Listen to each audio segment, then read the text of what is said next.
السلام عليكم ورحمة الله وبركاته. الحمد لله نحمده ونستعينه ونستغفره ونؤمن به ونتوكل عليه ونعوذ بالله من شرور أنفسنا ومن سيئات أعمالنا. من يهده الله فلا مضل له ومن يضلله فلا هادي له، ونشهد أن لا إله إلا الله وحده لا شريك له، وأشهد أن سيدنا وسندنا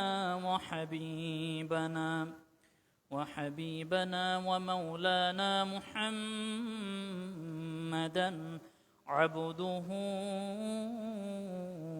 ورسوله الذي أرسله بالحق بشيرا ونذيرا وداعيا إلى الله بإذنه وسراجا منيرا. فقد قال الله تعالى في كلامه المجيد وفرقانه الحميد: أعوذ بالله من الشيطان الرجيم. بسم الله الرحمن الرحيم. إن الله وملائكته يصلون على النبي يا أيها الذين آمنوا صلوا عليه وسلموا تسليما. اللهم صل على محمد وعلى آل محمد كما صليت على إبراهيم وعلى آل إبراهيم إنك حميد مجيد. اللهم بارك على محمد وعلى آل محمد كما باركت على إبراهيم وعلى آل إبراهيم إنك حميد مجيد. الحمد لله, শুকরিয়া রব্বুল আলামিনের দরবারে যিনি আমাদেরকে দুনিয়ার হাজারো কর্মব্যস্ততার মধ্যেও জুমার সালাত আদায়ের জন্য জুমার মসজিদে আসার তৌফিক দান করেছেন। সকলে বলে আলহামদুলিল্লাহ।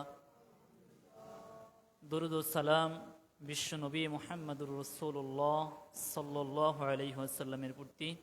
সকলে বলি সাল্লাল্লাহু আলাইহি ওয়াসাল্লাম। আমরা আলোচনা করতেছিলাম নবী সাল্লাল্লাহু আলাইহি ওয়াসাল্লাম যাদেরকে বলেছেন মানুষের মধ্যে সর্বোত্তম মানুষ, সে সর্বোত্তম মানুষ কারা?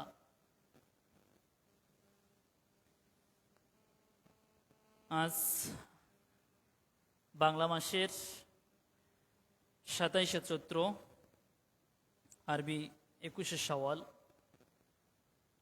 আমরা আলোচনা করতেছিলাম যে নবী সাল্লাল্লাহু আলাইহি ওয়াসাল্লাম যাদেরকে বলেছেন মানুষের মধ্যে সর্বোত্তম মানুষ। গত জুমাতে একটা পয়েন্টে কথা বলেছিলাম। হাদিসটি হলো নবীজি বলেছেন, যে ব্যক্তি কোরআন শিখে এবং অন্যকে কোরআন শিক্ষা দেয় সে হলো সর্বোত্তম মানুষ। খয়রুকুম মান তাআল্লামাল কুরআনা ওয়া আল্লামা, নবী বলেছেন তোমাদের মধ্যে যে ব্যক্তি নিজে কোরআন শিখে অপরকে শিক্ষা দেয় সেই হলো তোমাদের ভিতরে সর্বোত্তম মানুষ। এছাড়াও বিভিন্ন হাদিসে নবী সাল্লাল্লাহু আলাইহি সাল্লাম সর্বোত্তম মানুষ কারা তাদের সম্পর্কে বলেছেন। আমরা গত জুমাতে সর্বশেষ যেখানে গিয়ে কথা শেষ করেছিলাম যে কোরআন যারা শিখে না তাদের অবস্থা পরিণাম কি হবে হাসরের ময়দানে, এই পয়েন্টে গিয়ে কথা শেষ করেছিলাম। জানি না আলোচনা থেকে আমাদের অন্তরের ভিতরে কোরআন শিখার প্রতি কতটুকু দাগ কেটেছে যে আমরা কোরআন শিখব। পৃথিবীতে এমন উদাহরণ পাওয়া যায় 80 বছর বয়স হয়েছে কিন্তু কোরআনের প্রতি ভালোবাসা জন্মেছে, কোরআন শিখতে হবে। শুধু এমনই না, এমনও মানুষ আছে যারা অন্য ধর্মের কোরআনের একটা আয়াত তার হৃদয় কেটেছে, দাগ কেটেছে। মনে হয় এখানে আলোচনায় কখনো বলেছিলাম যে ফিরআউনের লাশ নিয়ে গবেষণা করতেছিল, একটা আয়াত পেল, যে আয়াতটি নিয়ে তারা তাদের বিবেক চিন্তা পুরা পরিবর্তন হয়ে গেল। যে আল্লাহ তাআলা ফিরআউনের লাশ সম্পর্কে বলেছেন সূরা ইউনূসের ভিতরে,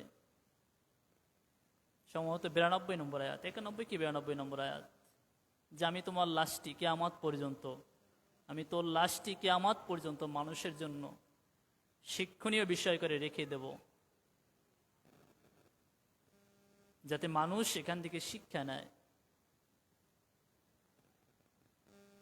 ওই আয়াত নিয়ে গবেষণা করে যারা গবেষণা করতেছিল, ডক্টর মরিস বুকালি একজন খ্রিস্টান, কোরআন শিখে এবং অন্যকে শিখায়। এখন এই কোরআন আপনি যদি পড়েন, আমি যদি পড়ি, হাদিসে এসেছে যদি কেউ কোরআন পড়ে প্রতি হরফে তার 10টি করে নেকি দেওয়া হয়। আপনি যদি এখন বলেন বিসমিল্লাহির রহমানির রহিম আলিফ লাম র হা ইয়া মিম, হয়তো আমার গুনাই হতে পারে কিন্তু 19টি অক্ষর আছে। আপনি যখন কোরআনের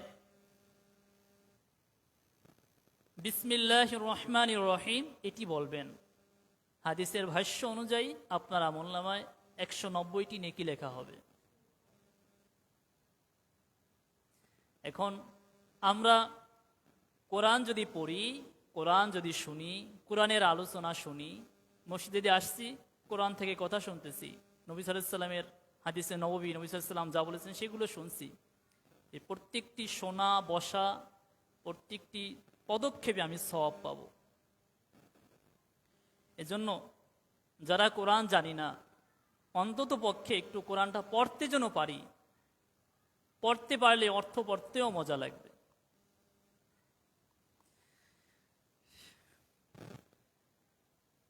যে আলোচনা করতেছিলাম যে নবী সাল্লাল্লাহু আলাইহি সাল্লাম বলেছেন মানুষের ভিতরে সর্বোত্তম মানুষ কারা।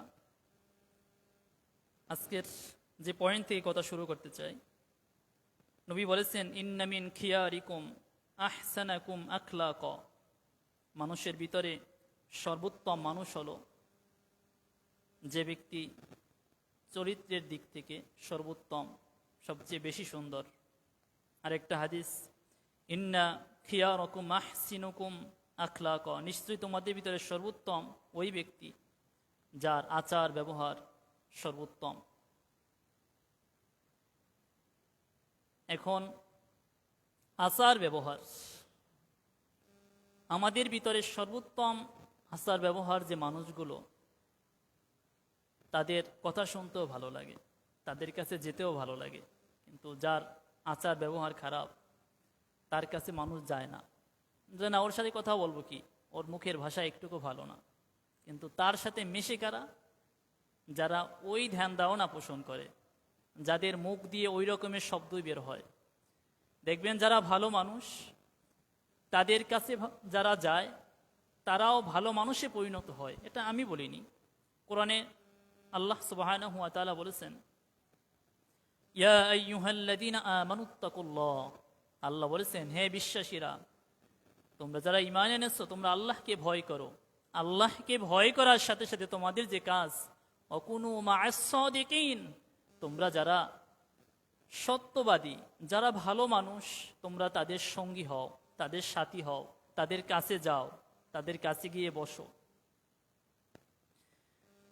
এখন আমরা ভালো মানুষ যারা, তাদের সাথে যাও, তাদের সাথী হব, তাদের কাছে যাব, তাদের সঙ্গী হওয়ার চেষ্টা করব, ইসলামের বিভিন্ন বিষয়গুলো জানার চেষ্টা করব। এখন আমাদের সমাজে এরকমের অনেক মানুষ আছে, কিন্তু আমরা তাদের কাছে যাই না, যারা সমাজের ভিতরে ভালো, যারা চরিত্রবান। আর ভালো মানুষের সাথী যখন আমরা হব, তখন আমরাও ভালো মানুষে রূপান্তরিত হব। প্রিয় মুসলিম ভাইয়েরা, আরেকটা হাদিসে এভাবেই বলা হয়েছে, ইন্না মিন খিয়ারিকুম আহসানাকুম আখলাকা। এটা আমি যে মক্তবে যে ছেলে পেলে পড়াই, ওদের হাদিসটি মুখস্থ থাকার কথা। যারা কোরআন খতম করেছে ওদের মুখস্থ আছে হাদিসগুলো। ওরা 40টা হাদিস অনেকেই মুখস্থ পারে। যে তোমাদের ভিতরে সর্বোত্তম ওই ব্যক্তি যার আচার ব্যবহার, চাল চলন সব দিক থেকে সর্বোত্তম, উত্তম চরিত্রের। এখন এই হাদিসগুলো আমরা শুনি, শোনার পরে আমাদের ভিতরে যদি একটু আগ্রহ জাগে যে না, আমিও যদি আমার আচার ব্যবহার খারাপ থাকে, এগুলো আমরা ভালো করে ফেলব। আমরা অনেকেই মানুষের সাথে যখন কথা বলি কিন্তু ভালো ব্যবহার করতে পারি না। তবে এজন্য আমাদের কর্তব্য হলো, হাদিস অনুযায়ী নবী সাল্লাল্লাহু আলাইহি ওয়াসাল্লাম বলেছেন, এক মুসলমান আরেক মুসলমানের আয়না স্বরূপ। যখন আমরা কোনো ভাইকে দেখব সে কথা বলতে গিয়ে, মানুষের সাথে আচরণ করতে গিয়ে রূঢ়, কঠিন, কঠোর আচরণ করে ফেলেছে, তখন তাকে একটু বলবো, ভাই অনেক কড়া হয়ে গেছে। তবে নবী সাল্লাল্লাহু আলাইহি ওয়াসাল্লাম যে সমস্ত ক্ষেত্রে কঠোর হতে বলেছে আমাদেরকে, সে সমস্ত ক্ষেত্রে কঠোর হওয়া একজন ঈমানদার হিসেবে কর্তব্য।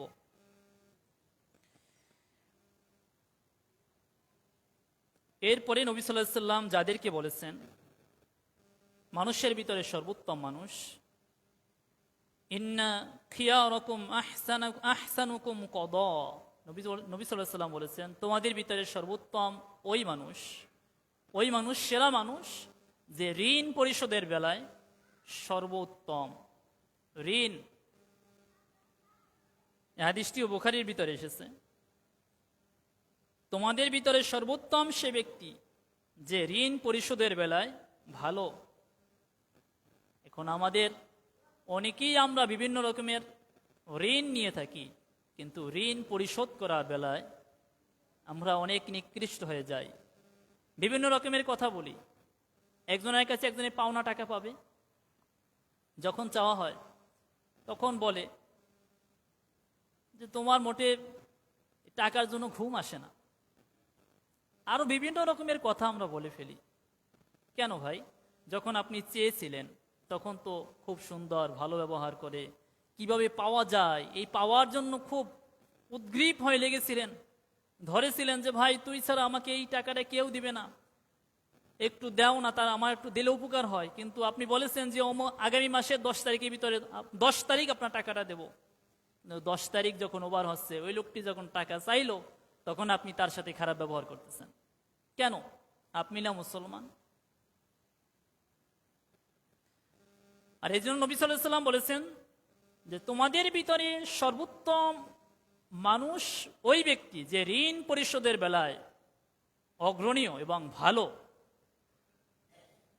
এই জন্য আমাদেরকেও ঋণ রাখা যাবে না, ঋণ করাও যাবে না। চেষ্টা করবেন সর্বাবস্থায়, যখনই দেখছেন যে পারতেছি না, একটু আল্লাহর দিকে রুজু হন। আর এই শ্রেণীর মানুষ যারা হয়, যারা চেষ্টা করে যে ঋণ করব না, আল্লাহ তাআলা তাদেরকে সাহায্য করবেন।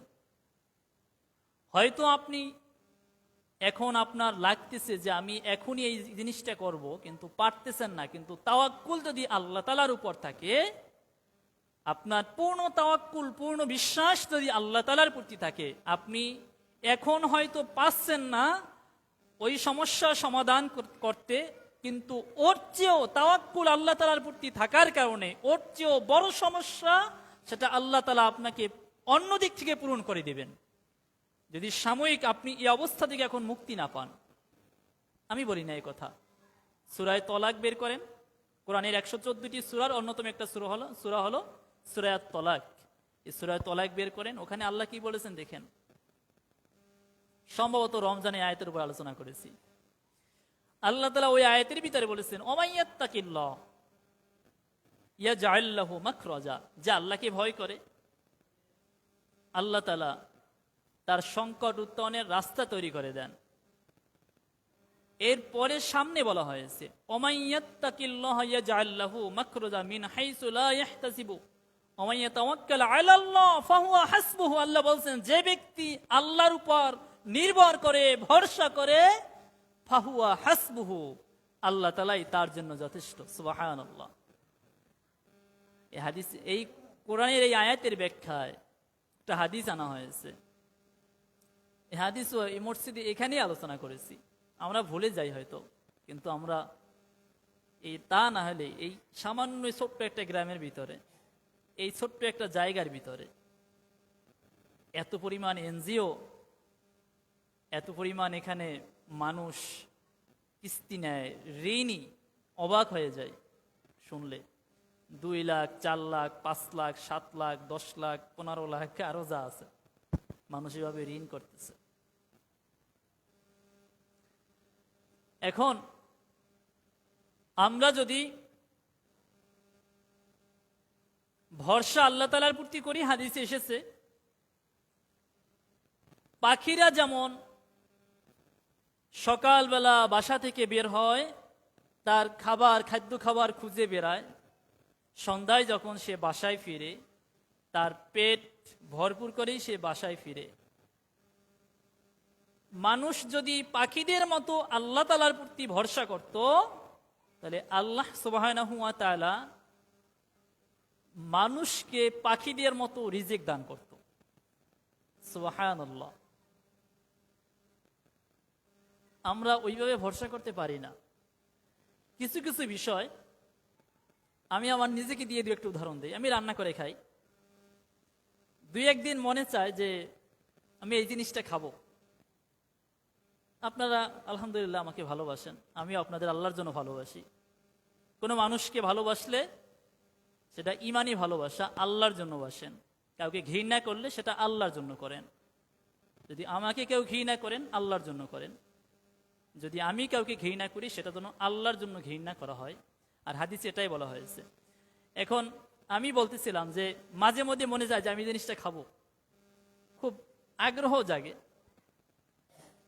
চেষ্টা, পরক্ষণে যদি আমি ওটা না খাই, কল্পনার ভিতরে আছে আজ অথবা আগামীকাল, এই 1-2 দিনের ভিতরে আমার সামনে ওই খাবারটা কিভাবে যেন উপস্থিত হয়ে যায়। আলহামদুলিল্লাহ মাঝে মধ্যে ভাবি, আর আমি নিজেই আর কি, আল্লাহর প্রতি আপনি কেন আল্লাহকে সেজদা দিবেন না? কেন আল্লাহর প্রতি আপনি খুশি থাকবেন না? যেটা আপনি ভাবতেছেন এখন, ওই ভরসা আল্লাহ তাআলার প্রতি হওয়ার কারণে আল্লাহ তাআলা ওভাবে আগেই দেয়। ইমাম এবং মুয়াজ্জিন এদের অনেক টাকা এদের হাদিয়া দেওয়া হয় না, কিন্তু দেখবেন যে ইমাম এবং মুয়াজ্জিন এরা খেয়ে পরে আলহামদুলিল্লাহ আপনাদের 10 জন আছে, অনেক এরা সুখী থাকে। কেন? এদের ভরসা ওই অল্প বেতন, এই কাজ করতে হবে, কিন্তু এরা অধিকাংশ ক্ষেত্রে দেখা যায় যে আল্লাহর প্রতি ভরসা বেশি থাকার কারণে আল্লাহ তাআলা এদের অনেক ক্ষেত্রে সাহায্য করে। যাই হোক, এটা সব ইমাম এবং মুয়াজ্জিনদের ক্ষেত্রে এই জিনিসগুলো পাবেন। আমার দেখা, আমি যাদেরকে দেখেছি, যে কথা বলতেছিলাম, নবী সাল্লাল্লাহু আলাইহি ওয়াসাল্লাম বলেছেন ইন্না খিয়ারাকুম আহসানুকুম কদা, ইন্না খিয়ারাকুম আহসানুকুম কদা, তোমাদের ভিতরে সর্বোত্তম হলো ওই মানুষ, ওই ব্যক্তি যে ঋণ পরিশোধের বেলায় উত্তম। এই বাচ্চারা ভিতরে আসো, মারামারি করে না। সিয়াম ভিতরে।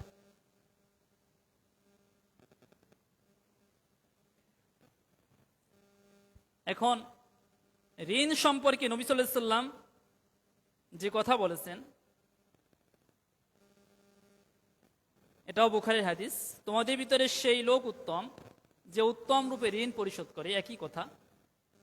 আর একটা হাদিস এভাবে বলা হয়েছে, ঋণ ব্যতীত শহীদ যিনি দিন প্রতিষ্ঠার জন্য শাহাদাত বরণ করেছে, আল্লাহ তাআলা তার সব গুনাহই ক্ষমা করে দেন, কিন্তু ঋণ রাখার কারণে এই জন্য তার ঋণের ওই গুনাহ ক্ষমা হয় না।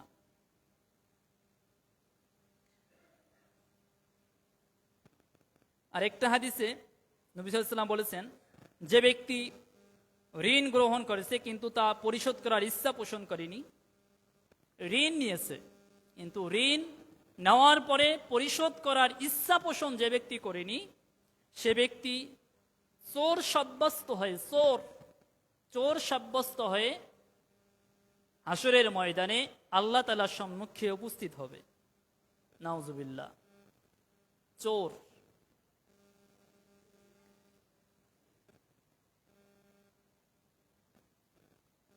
আরেকটা হাদিসে ভাই বলা হয়েছে, মুমিন ব্যক্তির রূহ তার ঋণের কারণে ঝুলন্ত অবস্থায় থাকে যতক্ষণ না তার পক্ষ থেকে তা পরিশোধ করা হয়। হাদিসটি এসেছে ইবনে মাজাহ এবং তিরমিজির ভিতরে এসেছে। আবার বলছি, মুমিন ব্যক্তির রূহ তার ঋণের কারণে ঝুলন্ত অবস্থায় থাকে যতক্ষণ না তার পক্ষ থেকে তা পরিশোধ করা হয়। এখন আমরা যখন মরে যাই, মরে যাবার পরে একটা মানুষের ওয়ারিস যারা থাকে তাদের উপর 4টা কাজ আবশ্যক হয়ে যায়। কয়টা কাজ? 4টা কাজ। একটা মানুষ যখন মরে যায়, তার ওয়ারিস যারা থাকে তাদের উপর 4টি কাজ আবশ্যক। ওই মৃত্যু ব্যক্তির সম্পদ দিয়ে যে যে কাজগুলো করতে হবে, আবশ্যকীয় কাজ। এর প্রথম কাজ হলো, মৃত্যু ব্যক্তির সম্পদ দিয়ে যখন কোনো মানুষ মারা যায় তখন তার কাফন দাফনের খরচ মৃত্যু ব্যক্তির সম্পদ দিয়ে করতে হবে। দ্বিতীয় নম্বরে যে কাজটি আসে, যখন মানুষ মারা যায় তার ঋণ পরিশোধ করা। মানে যদি তার ঋণ পরিশোধ করতে গেলে তার পুরো সম্পদ বিক্রি করে দিতে হয়, তারপরে ওই মৃত্যু ব্যক্তির ঋণ পরিশোধ করতে হবে মৃত্যু ব্যক্তির লাশ দাপন করার পরপরই। এটাই ইসলাম। এখন হয়তো আমরা বলতে পারি যে ঋণের ক্ষেত্রে তো অনেক গুরুত্ব দেওয়া হয়েছে। নবী সাল্লাল্লাহু আলাইহি ওয়াসাল্লাম এভাবেও হাদিসে পাওয়া যায় যে নবী সাল্লাল্লাহু আলাইহি ওয়াসাল্লাম ঋণগ্রস্ত ব্যক্তির জানাজা পড়েননি, ঋণ পরিশোধ করা হয়েছে তারপরে জানাজা পড়েছেন। এখন ইসলাম মানুষের উপকারের জন্যই যদি লাশটা রেখে দেওয়া হয় তাহলে লাশটা পচে দুর্গন্ধ বের হবে। এই জন্য লাশ দাপন করার পরে সঙ্গে সঙ্গে যে কাজটি করতে বলা হয়েছে, ওয়ারিসদের উপর দ্বিতীয় কর্তব্য আসে ঋণ পরিশোধ করা। আপনি জানেন যে আপনার চাচা, আপনার ভাই, আপনার বাবা, আপনার আত্মীয়, সে ব্যক্তি অন্য মানুষের হক নষ্ট করেছিল, জমি কেড়ে নিয়েছিল, জমির আইল ঠেলে 10 হাত আর একজনের দখল করেছিল গায়ের জোরে। আপনি ভাই হিসাবে, সন্তান হিসাবে, আপনি আত্মীয় হিসাবে আপনার উপর কর্তব্য হলো যার সম্পদ সে অন্যায়ভাবে গ্রাস করেছিল তার সম্পদটা তার কাছে সঠিকভাবে বুঝিয়ে দেওয়া, এটি হলো আপনার উপর কর্তব্য। যদি আপনার আত্মীয় কবরে ভালো রাখতে চান, তার কারণ হলো আল্লাহ সুবহানাহু ওয়া তাআলা হক্কুল্লাহ এবং হক্কুল ইবাদ, মানে দুটা জিনিস। একটা হলো হক্কুল্লাহ, আল্লাহর হক, আরেকটা হলো হক্কুল ইবাদ, বান্দার হক। আল্লাহ সুবহানাহু ওয়া তাআলার সাথে যে হকগুলো, এগুলো আল্লাহ তাআলা ক্ষমা করে দেন যদি আল্লাহ তাআলার কাছে ক্ষমা চাওয়া হয়, খালেস দিলে যদি তওবা করা হয় এবং ক্ষমা চাওয়া হয়, আল্লাহ তাআলা ক্ষমা করে দেন। কিন্তু হক্কুল ইবাদ, বান্দার হক, এই ঋণ এটা বান্দার হক। জমির আইল ঠেলেছে আপনার আত্মীয়, আপনার বাবা অন্যায়ভাবে জমি দখল করে নিয়েছে, অন্যায়ভাবে ব্যবসা প্রতিষ্ঠান দখল করে নিয়েছে, এটা হলো ওই হক্কুল ইবাদ, বান্দার হক। আর বান্দার হক আল্লাহ তাআলা ক্ষমা করে দেওয়ার ইখতিয়ার আল্লাহ সুবহানাহু ওয়া তাআলার নেই। এটাই ইসলাম। আপনি আল্লাহ তাআলার কাছে ক্ষমা চাচ্ছেন, কিন্তু হক্কুল্লাহ যেগুলো আল্লাহর হক, এটা আল্লাহ ক্ষমা করে দিবে, কিন্তু বান্দার হক আল্লাহ তাআলা ক্ষমা করবেন না। বান্দার হক ক্ষমা পেতে হলে ওই বান্দার কাছেই যেতে হবে। এখন বলবেন তিনি নেই, তার আত্মীয় স্বজন থাকলে তাদের কাছে যেতে হবে। যদি এখন কেউ না থাকে ওই হক দেওয়ার মতো আপনি দিতে যাচ্ছেন, কেউ নাই, তখন কি করবেন? তখন আপনার উপর কর্তব্য হলো ওনার ওই সম্পদ যদি কেউ না থাকে আল্লাহর রাস্তায় তার জন্য সদকা করে দিবেন। এটাই ওই হকুল এবাদ থেকে মুক্তি পাওয়ার একটি মাত্র পথ। যে কথা বলতেছিলাম যে মানুষ যখন মরে যায় ওয়ারিসদের উপর 4টা কাজ কর্তব্য: 1 কাফন দাফন, 2 ঋণ পরিশোধ, 3 ওসিয়ত পূরণ, 4 ওয়ারিসদের মাঝে সম্পদ বন্টন। প্রত্যেকটা পয়েন্টে কথা বলা প্রয়োজন। এখন আমরা কাফন দাফনটা খুব সুন্দরভাবে করি। কাফন দাফন করার পরে হাজার লক্ষ কোটি টাকা ঋণ থাকলেও আমরা ঋণের বেলায় ঋণ পরিশোধ করি না। আমরা এমনও সন্তান রেখে যায় দুনিয়াতে, ওই বাবা, ওই মা, ওই আত্মীয়, যে শোনা যায় যে যে মরেছে সে বসবে, আমি কেন টাকা দেব।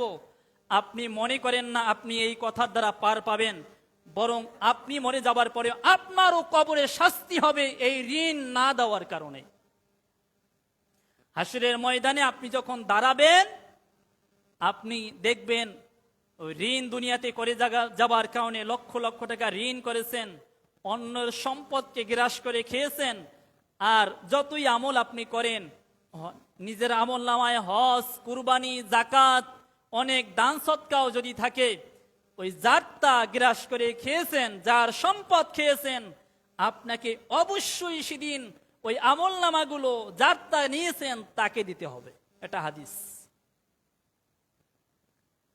আমরা অনেক ক্ষেত্রেই প্রসঙ্গক্রমে অনেক কথা চলে আসে যে আমরা বাবা মরে যাবার পরে, মা মরে যাবার পরে তাদের যে সম্পদগুলো, যদি বোনেরা থাকে আর বিপরীতে যদি 2টা ভাই থাকে, ভাইয়েরা কি করে? বোনদের হক দেয় না।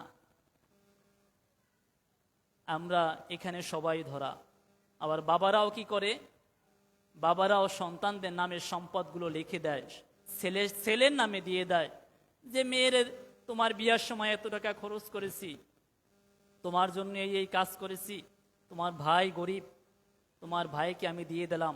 এটা আপনার ইখতিয়ার না, বরং যদি ওই আপনার মেয়ে, আপনার সন্তান তার ভাইকে দিয়ে দেয় মন থেকে, তখন সে কথা ভিন্ন। কিন্তু যদি মন থেকে না দেয়, আপনাকে আল্লাহর আদালতে দাঁড়াতে হবে আপনি অন্যায় করার কারণে। একজন ছেলে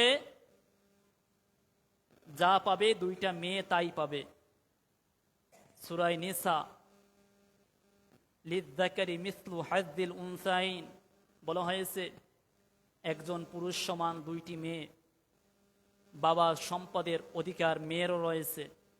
আপনি আব্দুর রহিম, আপনি সলিমুদ্দিন, আমি হুজুর, কোনো অধিকার নেই। আপনি এলাকার নেতা, যে আপনি আপনার ভাইয়ের, আপনি আপনার বোনের অধিকার থেকে বঞ্চিত করবেন।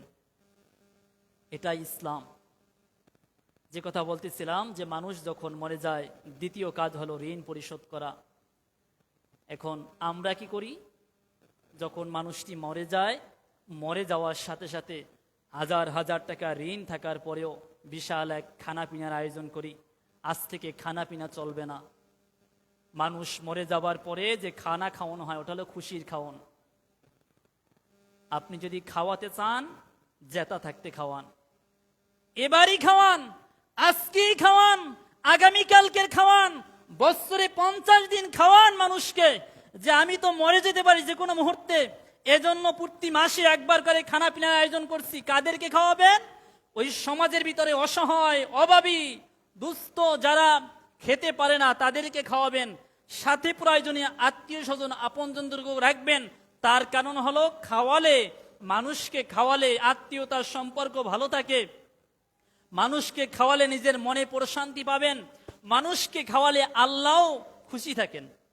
এজন্য খাওয়ান, জেতা খাওয়ান। যেবার মরবেন ওবারও সন্তানদেরকে বলে যাবেন যে মরে তো গেছি, আমি তো খাওয়াইছি, মরার পরে আর খানা পিনার আয়োজন করিস না। কি করবি মরার পরে?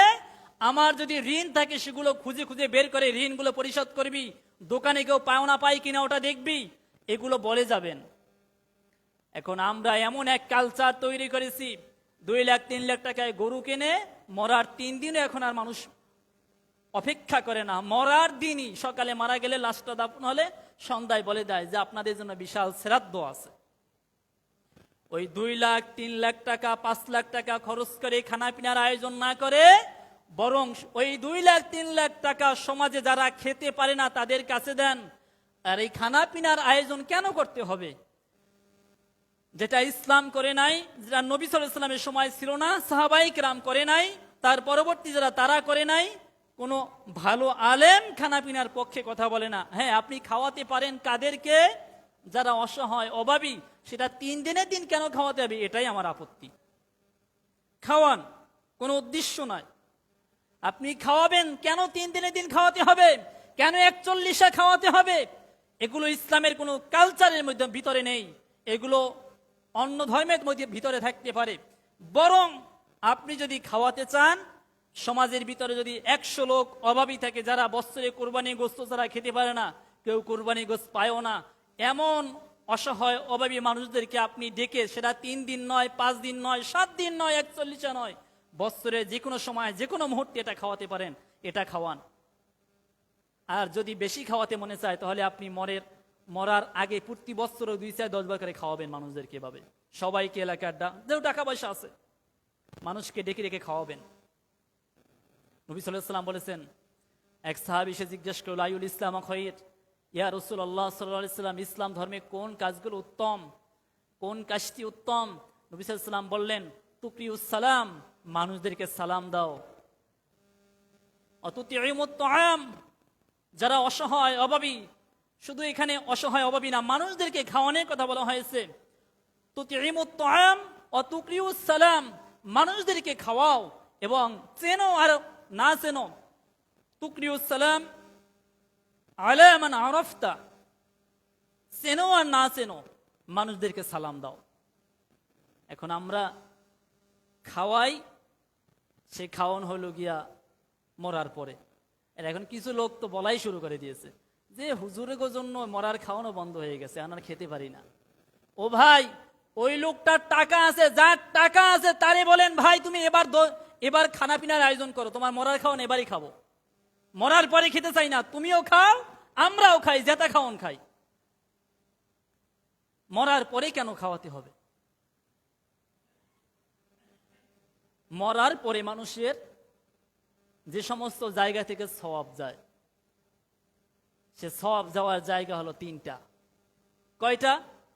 আমার আলোচনার সাবজেক্ট থেকে অনেক দূরে চলে আসছি, যাই হোক তারপরে বলি। মরার পরে সওয়াব যায় কয়টা জায়গা থেকে? বলেন কয়টা জায়গা থেকে? 3টা। কয়টা? 3টা। এই হাদিসটি আমাদের অনেকের জানার কথা, এই মসজিদে বছর 2-4 বার আলোচনা হয়। ইযা মাতাল ইনসান ইনকাতা আনহু আমালুহু ইল্লা মিন সালাসাতিন ইল্লা মিন সাদাকাতিন জারিয়াতিন। 1 নম্বরে যেটা বলা হয়েছে সদকায়ে জারিয়া, মানুষটি মরে গেছে, তার জন্য একটা যাত্রী ছাউনি রাস্তার পাশে নির্মাণ করে দিলেন, এরপরে একটা টিউবওয়েল, পানির সংকট, আপনি একটা সাবমার্সেল বসিয়ে দিলেন 20-30 হাজার টাকা খরচ করে, ওখান থেকে পানি যত মানুষ খাবে সওয়াব পেতে থাকবে। 2 লাখ 5 লাখ টাকা এভাবে খরচ না করে, যেখানে পানির সংকট, যারা পানির জন্য হাহাকার করে, ওই সমস্ত অঞ্চলে, ওই সমস্ত জায়গায় 2-4-5টা সাবমার্সেল বসাই দেন, সওয়াব পাবেন, অফুরন্ত সওয়াব। এ সওয়াব লিখে গুণে শেষ করা যাবে না। এখন সদকায়ে জারিয়া, এটা মানুষ মরার পরেও জারি থাকে, এই সওয়াব আর বন্ধ হয় না। সাদাকাতুন জারিয়াতুন আও ইলমুন ইউনতাফাউ বিহি, এলেম বিতরণ, জ্ঞান বিতরণ। আজকের আমি হাদিস বলার পরে আপনি আমল করলেন, এই হাদিসটি গিয়ে আরেকজনকে শোনালেন, তিনিও আমল করলো। আমি যার কাছ থেকে শিখেছি, তিনি যদি এখন কবরে থাকেন, তিনি কবরে বসে বসে সওয়াব পাচ্ছে। আপনি যার কাছে বলবেন, তিনি যদি আমল করে, আপনি সওয়াব পাবেন, আমিও সওয়াব পাবো, আর আমি যার কাছ থেকে শুনছি তিনিও সওয়াব পাবে। এই ইলম, জ্ঞান বিতরণ, এটা বলা হয়েছে। এরপরে বলা হয়েছে ওয়ালাদিন সলিহিন ইয়াদউ লাহু, নেককার সন্তান যে তার জন্য দোয়া করে। এখন কয়জনার নেককার সন্তান আছে? মরে যাবার পর সন্তান দেখলে মানুষ গালি দেয়, আবার জেতা থাকতেই তো গালি দেয়, কয় অমুকের সন্তান গাঁজা খায়, অমুকের সন্তান এমন ভাবে গাড়ি চালায়, মনে হচ্ছে যেন ওর মতো বেহায়ার সন্তান আর জগতে একটাও নেই, দেখলে মনে হয় বাটপার চিটার, বলে না মানুষ। এই তো আমাদের আশপাশে কিছু দেখি, রাস্তায় হাঁটলে ভয় লাগে যে মরণ সাইকেল নিয়ে দৌড়ে এমন জোরে মারে, মনে আছে গায়ে কিনা উঠাই দেয়। দেখতেই মনে হয় উচ্ছৃঙ্খল। ও সন্তান দেখলে মানুষ দোয়াও করে না। আর আপনার সন্তান যখন ভদ্র মানুষের মতো রাস্তা দিয়ে হাঁটে, মানুষের সাথে সৎ ব্যবহার করে, তখন মানুষ বলে অমুক একটা ছেলে আছে খুব অমায়িক, আসলে ওর জন্য দোয়া অন্তর থেকেই চলে আসে। আর আপনি এমন সন্তান যখন রেখে যাবেন, হাদিসে এসেছে যে ওই সন্তান আপনি রেখে যাচ্ছেন, আপনার জন্য যদি দোয়া করে দুনিয়াতে বসে, ওই দোয়া কবরে বসে আপনি পাবেন। তাহলে মানুষ মরে যাবার পরে 3 জায়গা থেকে সওয়াব যায়। কয় জায়গা? 3 জায়গা। সদকা, জ্ঞান বিতরণ, আর হলো নেককার সন্তান। এখন নেককার সন্তান আমাদের আছে? এমন সন্তান রেখে যাচ্ছি দুনিয়ায় যে আপনার জন্য একটা দোয়া আল্লাহ তাআলা বলে দিয়েছেন যে বাবা মায়ের জন্য দোয়া করবে। কোরআনে শিখিয়ে দিয়েছেন আল্লাহ সুবহানাহু ওয়া তাআলা। সে দোয়াটি কি? রব্বির হামহুমা, বলেন রব্বির হামহুমা কামা রব্বায়ানি সগীরা। এখন এমন সন্তান রেখে গেছেন, এ দোয়াটাও করতে পারে না। আবার বাংলায় যে একটু দোয়া করবে আল্লাহ তাআলার কাছে, সে দোয়াও করে না বাবা মায়ের জন্য। আমরা আমাদের বাবা মায়ের কাছে ঋণী, আমরা আমাদের বাবা মায়ের কাছে ঋণী, আমরা আমাদের বাবা মায়ের কাছে ঋণী। আপনার মা যদি আপনাকে সন্তান ভূমিষ্ঠ হওয়ার পরে যদি বুকের দুধ নাও খাইয়ে থাকে, তারপরও এই দুনিয়ার আলো বায়ু বাতাস গ্রহণ করেছেন আপনার মায়ের কারণে, আপনার বাবার কারণে। এজন্য আপনি আপনার বাবা মায়ের কাছে ঋণী। হ্যাঁ, আপনার প্রতি আপনার মা এবং আপনার বাবা যদি দুনিয়াতে কোনো অবিচার করে থাকে, আল্লাহ বিচার করবে। আপনি সন্তান হিসেবে বিচার করার এখতিয়ার আপনাকে দেওয়া হয়নি। আলোচনা শেষ করব যে পয়েন্টে কথা বলতেছিলাম, যে ঋণ। মানুষ মরে গেলে 4টা কাজ সন্তানের উপর আবশ্যক: কাফন দাফন, ঋণ পরিশোধ, ওসিয়ত পূরণ। ওসিয়ত পূরণ করতে হবে। যে সম্পদ আছে তার 1/3 সম্পদ দ্বারা ওসিয়ত পূরণ করা যেতে পারে। যেমন বলল, আমি মরে যাওয়ার পরে যে মসজিদের সামনে অথবা পিছনে, মসজিদের পাশে অথবা আমার বাড়ি, এই যে জায়গাটা আছে এটা তোমরা আল্লাহর রাস্তায় দিয়ে দিও, মসজিদে দিয়ে দিও, মাদ্রাসায় দিয়ে দিল, যে কথাটা বলল। এখন দেখতে হবে যে ওনার সম্পদ যদি এই শুধু জমিটুই হয়, এছাড়া আর কোনো সম্পদ নেই, তাহলে ওই জমির 1/3 ওসিয়ত হিসেবে আপনি পূরণ করতে পারবেন, পুরো জমি দিতে পারবেন না। অর্থাৎ সম্পদ যা থাকবে তার 1/3 যদি সে ওসিয়ত করে যেয়ে থাকে। এরপরে হলো ওয়ারিসদের মাঝে সম্পদ বন্টন।